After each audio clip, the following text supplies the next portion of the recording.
प्रिय विद्यार्थियों, आज मैं आप लोगों से थोड़ी सी चर्चा अपने विषय के संबंध में करना चाहता हूँ कि अगर आपने जूलॉजी विषय को चुना है तो उसका अध्ययन कैसे करें। How to study zoology. तो इसके संबंध में कुछ बातें आप लोगों से शेयर करना चाहता हूँ, क्योंकि अक्सर देखने में आ रहा है कि आप लोगों ने जो भी विषय चुना है तो बहुत सारे साथी अक्सर इसके स्कोप के संबंध में कन्फ्यूजन में होते हैं, भ्रम की स्थिति में होते हैं, और वो मास्टर डिग्री या एमएससी होने के बाद भी ये नहीं तय कर पाते कि उनको क्या करना है, या इससे भविष्य में आजीविका के लिए, स्वरोजगार के लिए, रोजगार के लिए किस तरह की संभावनाएं आप तलाश सकते हैं, ढूंढ सकते हैं, या उसको आजीविका का सहारा बना सकते हैं अपने विषय को। तो इसी के संबंध में कुछ बातें आप लोगों से शेयर करनी है।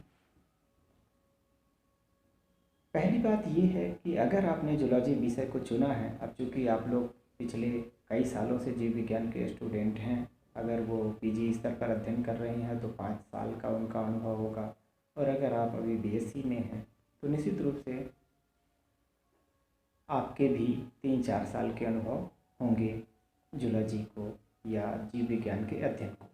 तो काफ़ी बातें आप लोग अभी तक इसके संबंध में समझ गए होंगे कि हम जीव विज्ञान में क्या क्या चीज़ें पढ़ते हैं और क्यों पढ़ते हैं।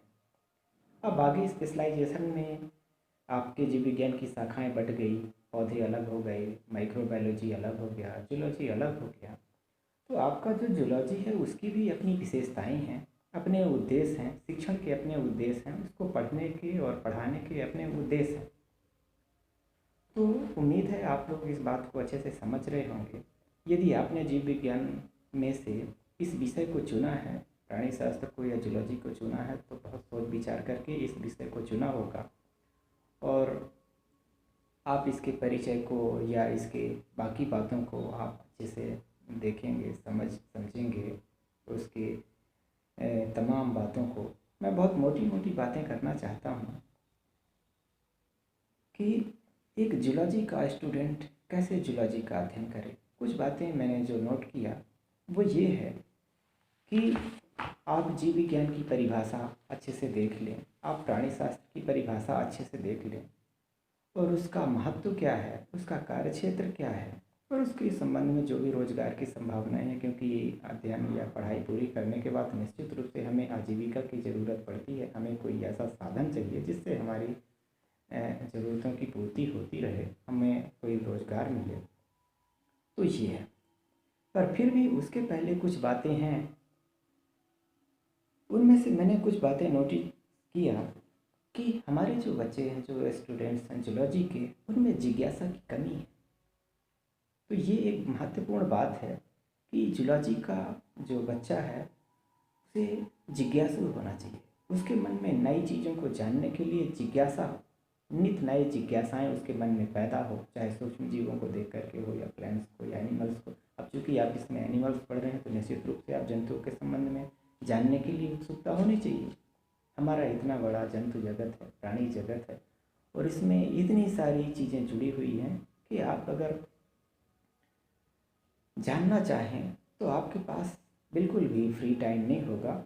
और अगर आप रुचि के साथ अध्ययन करते हैं तो निश्चित रूप से आपको इस विषय को पढ़ने में आनंद भी आएगा, आपको ज्ञान भी प्राप्त होगा, और आपको साथ साथ जीवन को भी समझ पाएंगे। तो जूलॉजी का बच्चा बहुत जिज्ञासु होता है, क्यूरियस होता है, उसमें क्यूरियोसिटी होती है। तो पहली महत्वपूर्ण बात है कि आप में जिज्ञासा होनी चाहिए जीवन के संबंध में और जीवों के संबंध में, पर्यावरण से उसके संबंध के बारे में जानने के लिए। दूसरी महत्वपूर्ण बात है आपको खुले दिमाग का होना चाहिए। आपके दिमाग में पहले से बहुत सारी बातें या पुरानी बातें या मनगढ़ंत बातें या जो भी आपको पहले अप्रमाणित तौर पर आपने सुनी या आपने बिना उनकी पड़ताल किए मान लिया, तो आपको खुले दिमाग का होना चाहिए। जब आप खुले दिमाग में होंगे तो निश्चित रूप से आप चारों तरफ जो भी जीवन उपस्थित है, मौजूद है किसी भी रूप में, वो कैसी क्रियाएं प्रतिक्रियाएं करते हैं पर्यावरण से, उसके संबंध में भी आप अच्छे से देख पाएंगे, उनको समझ पाएंगे, समझने का प्रयास करेंगे। तो आपको ओपन माइंड रखनी चाहिए, खुले दिमाग का होना चाहिए आपको। ये एक महत्वपूर्ण विशेषता है जीव विज्ञान के स्टूडेंट का या प्राणी शास्त्र के विद्यार्थी का। अगली महत्वपूर्ण बात है आपको पूर्वानुग्रहों से मुक्त होना चाहिए, फ्री ऑफ प्री रिक्विसाइट्स। पूर्वानुग्रह क्या है? पूर्वानुग्रह ऐसी बातें जिनका कोई प्रामाणिकता नहीं है, जिनकी कोई प्रामाणिकता नहीं है, लेकिन फिर भी हमको पीढ़ी दर पीढ़ी स्थानांतरित की जाती है, या जिनका आज के परिवेश में कोई वैल्यू नहीं है, और फिर भी हम उनको किसी कारणवश किसी के कहने पे मानते चले जाते हैं, तो उसके कारण हमारा बहुत सारा समय बर्बाद होता है, व्यर्थ जाता है, और आप सच को स्वीकार नहीं कर सकते। साइंस में आप जो चीज़ें पढ़ते हैं, शायद सोसाइटी में बहुत सारी बातें आप नहीं देख पा रहे हो, या सोसाइटी में जो बातें आती हैं आप सुनते हैं, वो विज्ञान में आपके विषय में वो बातें लागू नहीं होती, खारिज हो जाती हैं। तो इनकी वजह क्या है? आप इन चीज़ों को अच्छे से समझें और पड़ताल के बाद आप उनको मानें। तो जब आप पूर्वानुग्रहों से, पूर्व की बातों से आप बंधे नहीं होंगे, तो जो भी आपके निरीक्षण से, आपके अध्ययन से सच निकल करके आएगा, आप उसको स्वीकार कर पाएंगे। पूर्वानुग्रहों से ग्रसित व्यक्ति या बच्चे सच को या साइंस के सिद्धांतों को स्वीकार नहीं कर पाते। भले ही आप लोग किसी तरह से पढ़ के याद करके परीक्षा पास तो कर लेते हैं, लेकिन आपके जीवन में वो काम नहीं आता, उसकी कोई उपयोगिता नहीं रह जाती। तो आपको तमाम पूर्वानुग्रहों से मुक्त होना चाहिए, एक स्वतंत्र दिमाग का होना चाहिए, जो भी सच हो उसको आप स्वीकार करें। तो पूर्वानुग्रहों से मुक्ति एक महत्वपूर्ण बिंदु है। अगली बात है धैर्य रखना। आप में इतना पैसेंस होना चाहिए। कई बार बहुत सारी बातें हमको देर से समझ में आती हैं, क्योंकि आपको मालूम है कि एक वैज्ञानिक किसी एक बात को सिद्ध करने के लिए कितने साल तक एक्सपेरिमेंट करता है और कई चरणों से गुजरता है, और तब कहीं जा कर के वो सफल हो भी सकता है और नहीं भी हो सकता है। और एक वैज्ञानिक की असफलताओं को फिर अगले वैज्ञानिक उसको क्रम से कंटिन्यूटी में लेते हैं और कई साल लग जाते हैं। तो इस तरह से जब बहुत सारे साल गुजर जाते हैं, तो पैसेंस इसी तरह से हमको भी रखना है। ज़रूरी नहीं कि आप एक बात पढ़ के याद कर लिए तो समझ जाएं।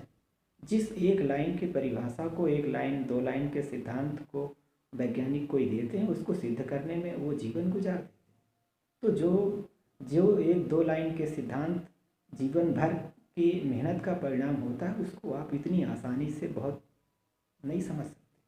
आपको समय लगेगा। याद करना अपनी जगह है, लेकिन उसको समझना, उसकी उपयोगिता को समझना थोड़ा सा उससे ऊपर की बात है। तो आप लोगों को धैर्य रखनी चाहिए। बहुत सारी बातें आप लोग अभी तक याद कर चुके होंगे, आपको याद होगा, लेकिन शायद आपकी समझ में नहीं आ रहा होगा कि असल में वो काम कैसे करता है।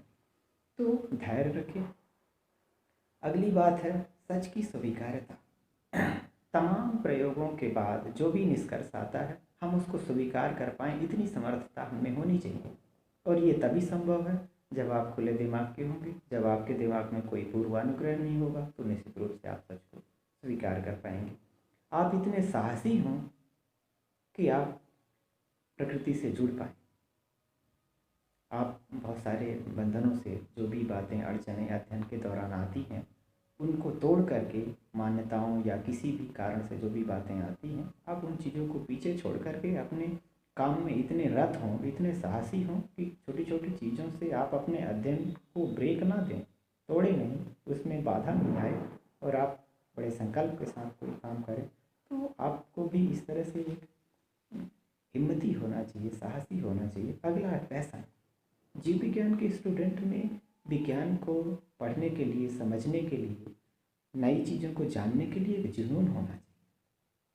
आपको मालूम है कि बहुत सारे साइंटिस्ट कैसे कैसे रहे हैं, चाहे आइंस्टीन हो या और भी बहुत सारे जो भी वैज्ञानिक हैं, आप कलाम साहब को देख सकते हैं। तो जब आपके अंदर से एक रुचि जागृत हो जाएगी, आप में जुनून पैदा हो जाएगा किसी चीज़ को जानने में, तो आप बाकी चीज़ों को छोड़ देंगे और अपने स्टडी पर इस तरह से डूब जाएंगे कि आपका सब कुछ, सारी खुशियाँ उसी पे हो जाएंगी। तो इस तरह से एक विज्ञान का स्टूडेंट होता है। और ये कुछ महत्वपूर्ण बातें थी जो मैंने नोट की कि एक विद्यार्थी में अगर ये चीज़ें हैं, तो निश्चित रूप से वो प्राणी शास्त्र का, जूलॉजी का अच्छा स्टूडेंट हो सकता है।